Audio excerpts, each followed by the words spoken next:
കുറേ നാളായിട്ട് ഹയാത്തിൽ പരിപാടി അവതരിപ്പിച്ചാൽ എനിക്ക് വയ്യായിരിക്കും.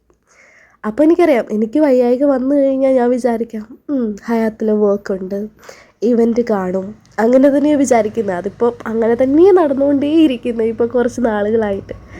ഇതൊരു മുംബൈ ക്ലൈൻ്റായിരുന്നു, അവരുടെ ഒരു ഇവൻ്റായിരുന്നു, അവരുടെ ഒരു കോർപ്പറേറ്റ് മീറ്റായിരുന്നു. അപ്പോൾ അന്നത്തെ വീഡിയോസ് ആട്ടോ ഇതൊക്കെ. നിങ്ങൾക്ക് എൻ്റെ ഫോട്ടോസൊക്കെ കണ്ടാൽ മനസ്സിലാകുമെന്ന് തോന്നുന്നു. നല്ല രീതിയിൽ പനിയടിച്ചിട്ടിരിക്കുകയാണ്.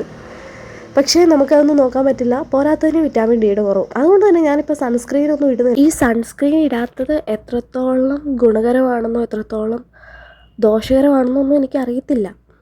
പക്ഷേ ആകെ നമ്മുടെ ഫേസും കൈയും മാത്രമേ സണ്ണിന് കാണാൻ പറ്റുന്നുള്ളൂ. ബാക്കിയുള്ളിടത്തൊന്നും വിറ്റാമിൻ ഡി കിട്ടാറുമില്ല. പക്ഷേ എന്തോ ഞാൻ ഇടുന്നില്ല, എനിക്കത് അത്ര നന്നായിട്ട് തോന്നിയിട്ടുമില്ല. നമ്മൾ കാര്യത്തിൽ നിന്നും വഴുതി മാറുന്നുണ്ടെന്ന് തോന്നുന്നു.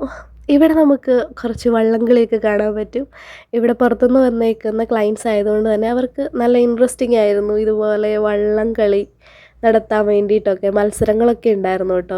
കുറച്ച് ടൈംസ് അവർക്ക് അതിൽ സ്പെൻഡ് ചെയ്യാൻ പറ്റിയിട്ടുണ്ടായിരുന്നു. പിന്നെ പുറത്തായിരുന്നു ഇവൻറ്റ്സ് മുഴുവൻ നടന്നിട്ടുണ്ടായിരുന്നത്. വൈകുന്നേരം ആയപ്പോഴത്തേക്കും ഡിന്നറൊക്കെ റെഡി ആയിട്ടുണ്ടായിരുന്നു. അവരുടെ ചെറിയ ചെറിയ മീറ്റിങ്സുകളും കഴിഞ്ഞിട്ടുണ്ടായിരുന്നു.